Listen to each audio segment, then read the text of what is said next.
So the clouds were awesome. So I decided to head out and get some shots.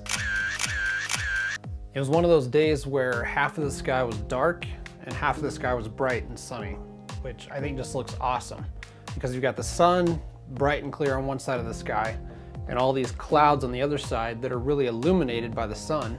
So they made for a perfect backdrop for anything. So I headed up to the temple and I wanted to do a time lapse. I tried a couple of different places before I finally settled on one. I set up the tripod and the camera and got that running.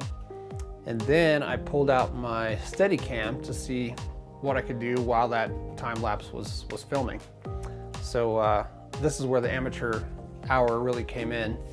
I had pulled out the Steadicam just a couple of days before to get some shots at a construction site. And I couldn't seem to get it balanced no matter what I did. So I went and brushed up on my Steadicam knowledge, and I thought that this time I would be good because of all the things that I'd freshened up on, which I would have been if I'd had enough weight.